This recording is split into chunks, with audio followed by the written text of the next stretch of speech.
Welcome to the Manager's Tea Break. My name is Nikki, and thanks for spending your break with me. Today's episode is Mastering the STAR Interview Method. What does it stand for, and how can you use it?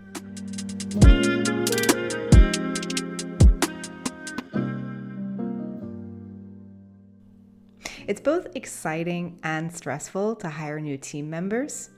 On the one hand, you have excitement, thinking you can get some fresh energy into the team and the hope that you can hire the perfect candidate who can deliver what you need.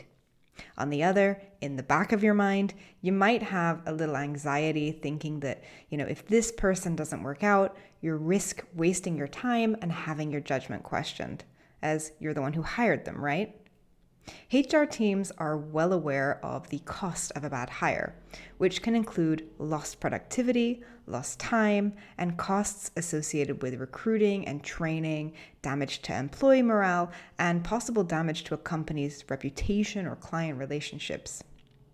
According to research by CareerBuilder, these costs add up to $17,000 on average for each bad hire.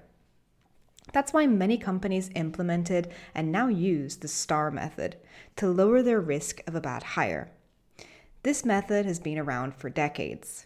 Consulting firm DDI is credited with creating the STAR method back in the 1970s, yet it continues to gain steam because having a structured interview process can increase a hiring manager's objectivity and improve comparability between candidates.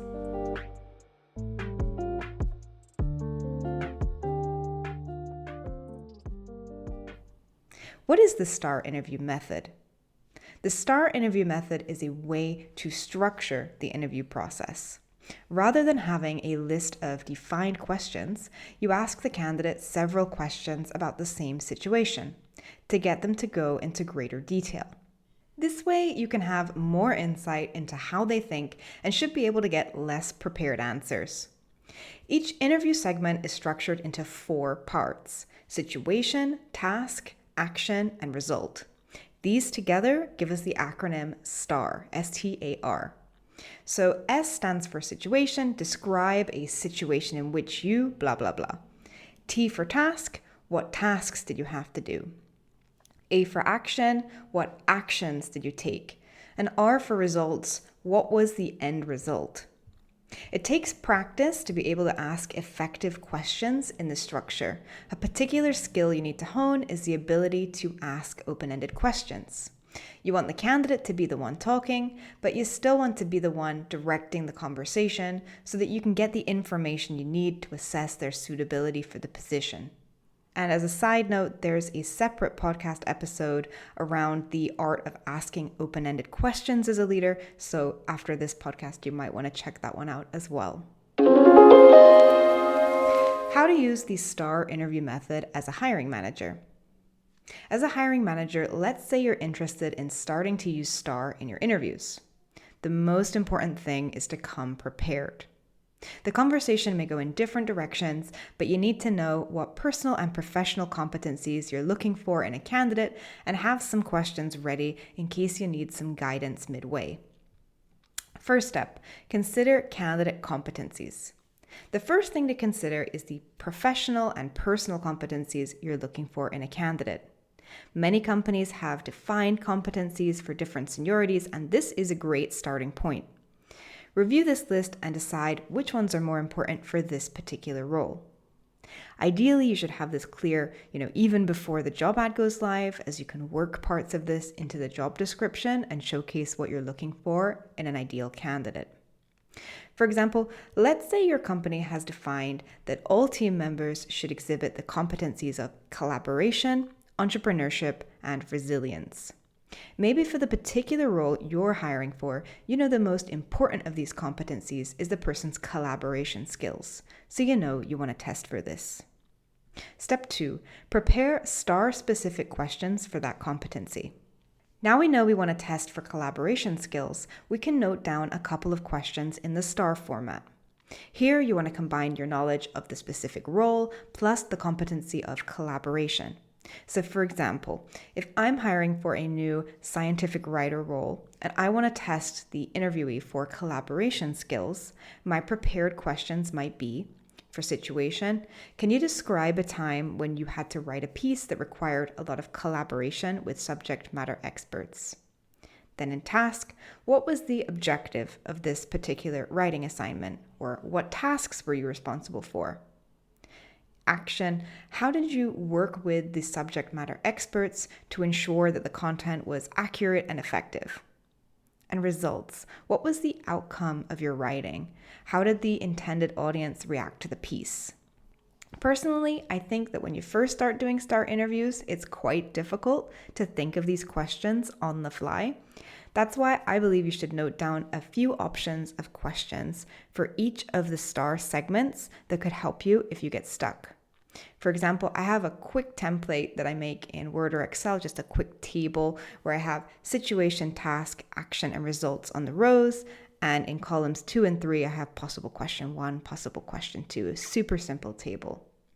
So using this template, I can expand my prepared questions for the scientific writer role.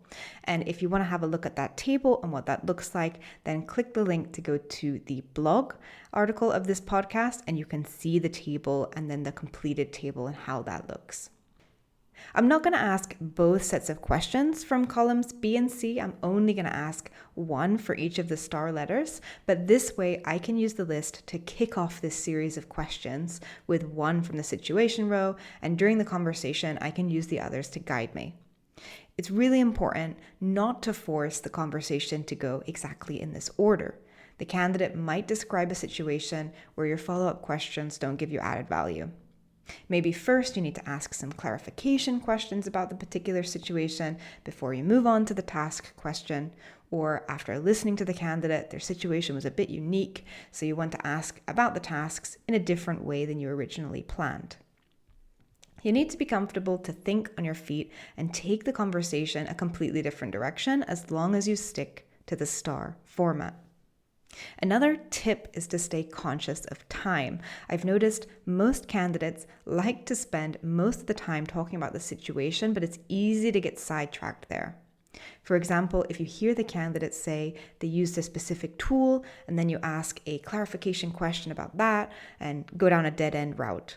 Only later, when you run out of time, you realize you haven't properly understood the outcome, only the situation and what tasks they did. Typically, you want to spend 20% of your time in the situation, 10% on the tasks, 60% on the actions, and 10% on the results. Again, don't force the conversation to go that way, but it's a good rule of thumb. Step 3, repeat the process for the other competencies you want to test for. Obviously, you're not testing just one competency, but a few. So pick a few of the personal and professional competencies, maybe a couple of series of questions on functional topics, another few on soft skills or leadership skills if applicable. With these prepared, you can go into the interview feeling confident as you'll ask similar questions to each of the candidates applying for the role. It's going to help you compare their experiences and approaches more directly to certain situations.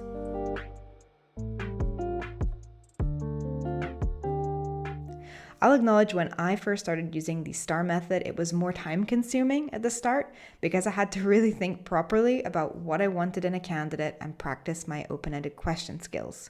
However, after doing it continuously, you find certain patterns in the questions you ask, and also if you hire multiple times for the same role, you already have a lot of the preparation done. So it really scales and becomes less effort over time. Thanks for listening. If you enjoyed today's podcast, then no worries. We have new episodes every month, so please subscribe to the podcast or follow the podcast and you'll be notified when the next episode goes live. It also really helps me if you'd go ahead and rate the podcast or give it a review, and that's just really nice for me to see that people are enjoying the podcast. So see you next month. Thanks a lot.